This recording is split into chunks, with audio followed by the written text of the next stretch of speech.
Don in London, hello. January 19th, 2009. A bit late doing my video this morning, just coming up to 11 o'clock. And thanks to comments made on my videos in recent days, it's very helpful to me. And life has been tough over the last week or so, for very obvious reasons. I'm back in a single status again, and I'm not complaining, I'm just saying what it is. Single status. And it's left a gap inside me, a gap of, or a space, which is easy to fill often with things which might seem quite trivial, or looking for a fix, to fix the way I feel. And I don't feel like fixing today. And just a reminder, my videos are all about recovery from addiction to substance and behaviour. And my substance was alcohol, my behaviour was trying to be perfect, and never so, because I was always too busy doing something new. And when we're moving on to new horizons or vistas, we can be very tempted to get caught up in the trap of doing more and more and more. And the trouble with doing more and more and more is we don't get good at doing one thing well. And the one thing I need to keep doing well is sobriety. And I was thinking about it this morning, or my mind was going all over the place actually, about phoning people I shouldn't phone, trying to find out if somebody's alright when it's none of my business. All those sorts of things, because I do have genuine concern and love. And that can be very, very hard. It's hard on me. It's probably even harder to keep this silence going. But sometimes we have to, because it's just the way life is. So, the other things which were occurring to me this morning were about life sentence. I think I'll call this video Life Sentence. And it's a life sentence one day at a time for me in recovery. And the reason why is simply because I've learned how to use the 12-step program of Alcoholics Anonymous, which is just a fellowship. It's not an organisation, it's just a fellowship of people keeping in recovery one day at a time. And there's only one qualification, really, if we really needed it. It's a desire to stop drinking. Just a desire to stop drinking on a daily basis. And as we live on a one-day program, a life sentence is one day long. It also means we can change our mind, change our attitude, and change our behaviour to meet the conditions we face on any particular day. And yesterday was a really good day. I had lunch with family. I rarely go out, and I didn't have to go far. I live at the back of a restaurant called By Bendham, and it's a very nice venue.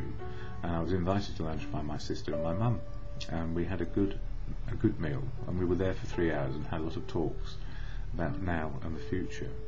People are changing all the time, and for me, I need to be aware of what I deal with on a daily basis. So it's recovery, type 1 diabetes, and clinical depression.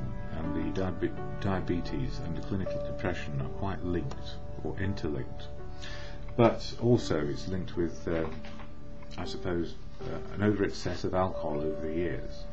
Although my system has righted itself in early recovery, and I was free of the other conditions, they came back with a vengeance, just as they do. So what else helps me? The daily daily reflections, an AA fellowship book, and as Bill sees it, another AA fellowship book, and they have daily readings which are helpful to me.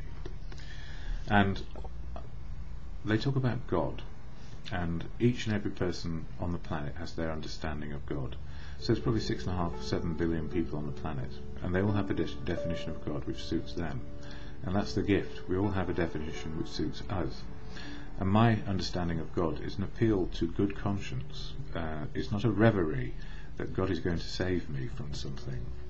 It's actually an acceptance of life on life's terms. Nature and Providence has given me a life, and I happen to live where I live. And I happen to be as I am today. And the gift of that is in good conscience to understand what I can and cannot do. And I'm powerless over certain things. Powerless over my addiction. If I go back to it, life will get unmanageable. I'm also powerless mostly over people, places and things. But in that are choices and influences in life. And that's what I get back on a daily basis. An influence on my life comes, from these books. So when I talk of God in these books, it's the God of your understanding, not mine. And your God and your understanding is just as good as mine. For me, God is truth, God is love, and God works through people. So it's not a man on a fluffy white cloud with a long beard. It's probably the collective good conscience of humanity as it is today.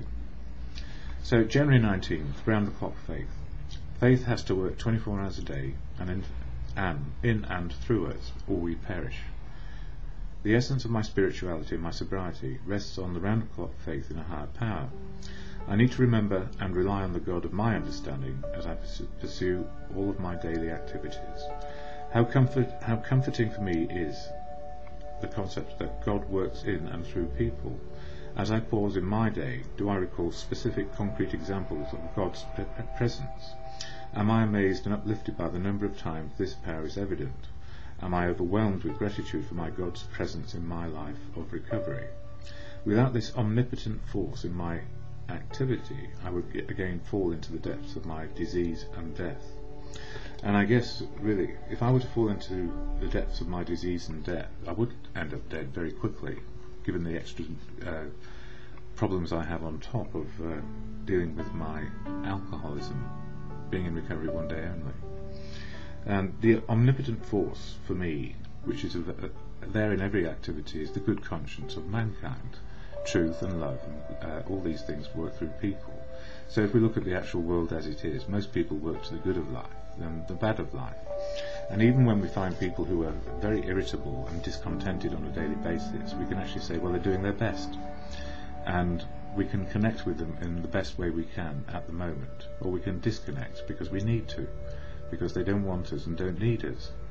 So it is very valuable to know that God does work in mysterious ways, if we allow ourselves the humility to be no bigger or smaller than anybody else, that we're just equal sized on this planet, no matter what anybody else may think. And as Bill sees it, I suspect that the traditional understanding of God is not quite where I am, but that doesn't matter. It's just what is right for me at the moment. And don't forget, life changes us daily, and so do we change our ideas, thoughts, feelings. But faith is integral to making this program work. Faith in the good of good living.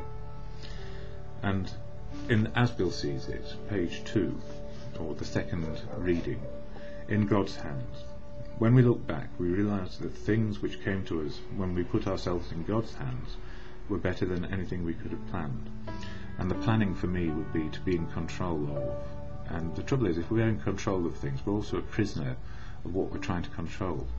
So it's a two-edged sword. We can take people prisoners, but the jailer is as much a prisoner of that environment too. He goes on to say, my depression deepened unbearably, and finally it seemed to me as though I were at the very bottom of the pit, rock bottom. For the moment, the last vestige of my proud obstinacy was crushed. All at once I find myself crying out, if there is a God, let him show himself. I am ready to do anything, anything. Suddenly the gloom lit up with a great white light. It seemed to me in the mind's eye that I was on a mountain, and that a wind not of air but of spirit was blowing. And then it burst upon me that I was a free man. Slowly the ecstasy subsided. I lay on the bed, but now for a time I was in another world, a new world of consciousness. All about me and through me there was a wonderful feeling of presence. And I thought to myself, so this is the God of the preachers. And for me, I haven't found that one yet. And, you know, at the meeting I was at last night, the person giving the chair, and one or two other people said something which was quite valuable to me, because it's something I'd missed too. They said they'd missed the first spiritual awakening they had ever had in their lives. And it was simply this. The simple thing that we all overlooked was, at some stage where we had that moment of clarity around how to get sober, it was, I cannot do this on my own.